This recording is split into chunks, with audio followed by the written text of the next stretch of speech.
Hey class, happy Wednesday. It's April 4th, 2020. Got a little message on our board for you guys today. So dear class, all subjects have been canceled today. So we'll skip it and I'll see you tomorrow. Just kidding. April Fools!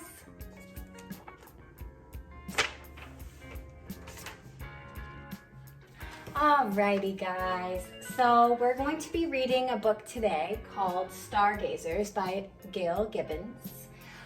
Our writing activity is actually going to be drawing or creating in some kind of way our own constellation, and the writing portion of this is going to be, I want you to also tell a little story about that constellation. The key here is I want it to be at least 3 sentences, like complete sentences. All right, so we're going to go ahead and begin reading Stargazers by Gail Gibbons. Stargazers.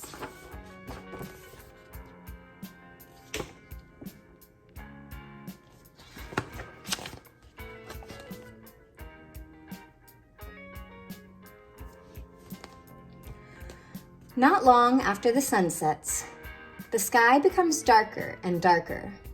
On clear nights of light, points of light begin to appear in the sky. These points of light are stars.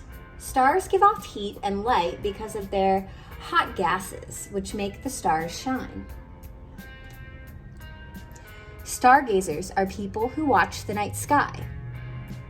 Some stargazers are called astronomers. Astronomers know a lot about the stars.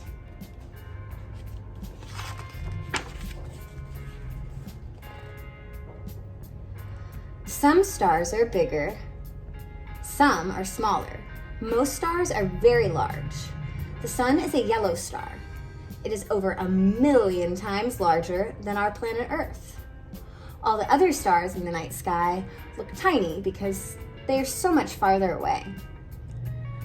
Stars are so far away from Earth that their distances are measured in light years, not miles.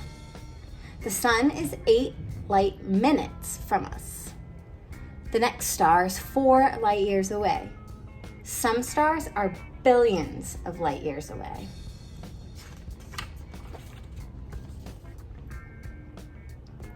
Some stars look brighter than others. Also, stars are different colors. Some look red, some are yellow, and others look white. The cooler stars are red. The warmer stars are yellow, and the hotter stars are a bluish white. Stars look like they twinkle too. This is because of the air around Earth, called the atmosphere. As starlight travels through the atmosphere, it makes some stars look like they're twinkling.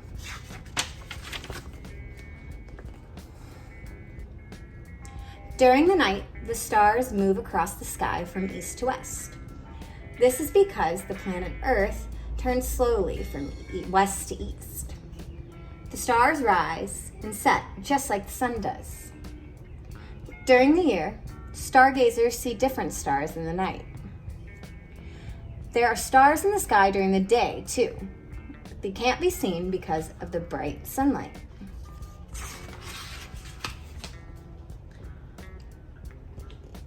The Milky Way seems milky because it looks like a white, cloudy band across the sky. It is made up of separate stars, too.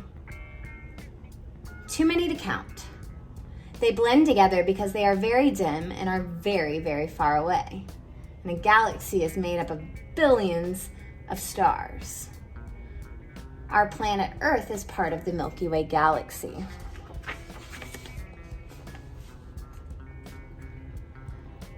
Long ago, people thought that certain groups of bright stars formed outlines of people, animals, or things in the sky. They gave them names. These star groups are called constellations. Some of the names sound strange. They came down from the Romans who spoke Latin. Today's stargazers and astronomers still use these old names.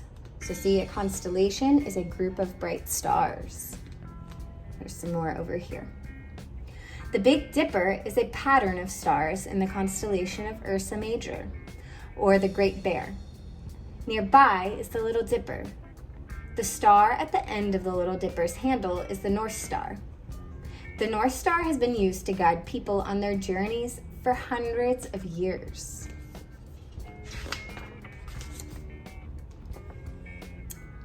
One constellation was named Orion, after a famous hunter, and is seen in the winter in the southern sky. Long ago, people thought the star group looked like a hunter with a club, shield, and belt. You guys see the shield, the club. Near Orion is a group of stars that people thought looked like a dog. It is called the constellation of Canis Major, or the Greater Dog. The Greater Dog has the brightest star in the night sky. It's called Sirius, the dog star.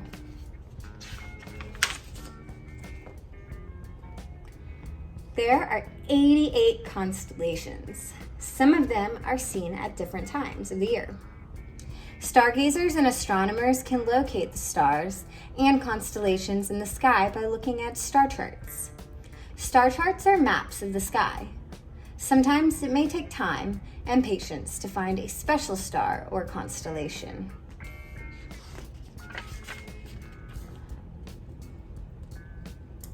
About 2,000 stars can be seen while looking up at the sky on a clear, dark night. Some stargazers use a pair of binoculars to get a better look at a star or a small group of stars. Binoculars. Other stargazers and astronomers gaze through telescopes. They are able to see some stars clearer, and also other stars that are too far away to be seen with the eyes alone.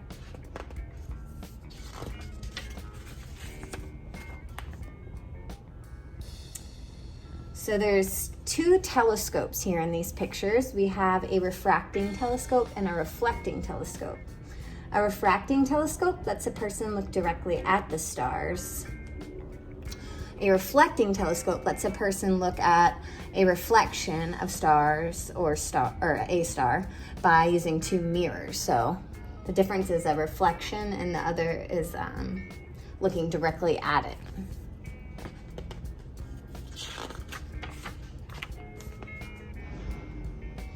Some telescopes are huge. They are in observatories where astronomers study the skies. You guys may have seen something like this before. Most telescopes can take pictures that the astronomers can study later. They are always making new discoveries. People can go to planetariums to find out about stars. They sit in a circular room, the lights dim, and everyone looks up. You guys may have seen this before at the Science Museum in Richmond. A special machine shows the motions of the stars and planets on the domed ceiling. What a beautiful sight! The planetarium director explains what and where the different stars, constellations, and planets are.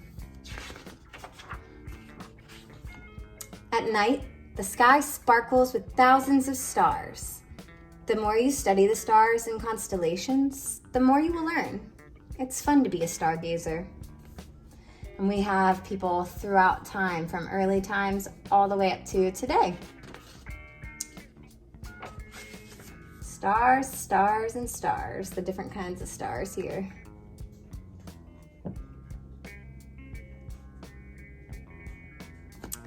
All right, great job, guys. That was Stargazers by Gail Gibbons. All right, guys, so since we just read Stargazers, it's time for part 2 of our activity, which is to create your own constellation. So what I did here is I made my own constellation of a raccoon. And I picked that because it's one of my favorite animals. I love how it has a mask naturally kind of made into it. So that's my drawing. Part 2 is you're actually going to create a story about the drawing. Sorry guys. You're going to create a story about that drawing. And it needs to be at least 3 sentences. I'm going to give you an example of what I did. So for my raccoon story, I'm going to hold it here so you guys can see. The raccoon is a curious creature. He loves shiny objects and he collects them to keep in his nest. One day he saw the shiniest object in the sky. He said, "I'm going to get that gem and put it in my nest." Raccoon climbed into the sky to get the shiny gem and got stuck. He's been there in the night sky ever since. The end. So that was my story to go with my actual constellation, and I can't wait to see what you guys come up with, and I miss you guys, and have fun with this. See you soon.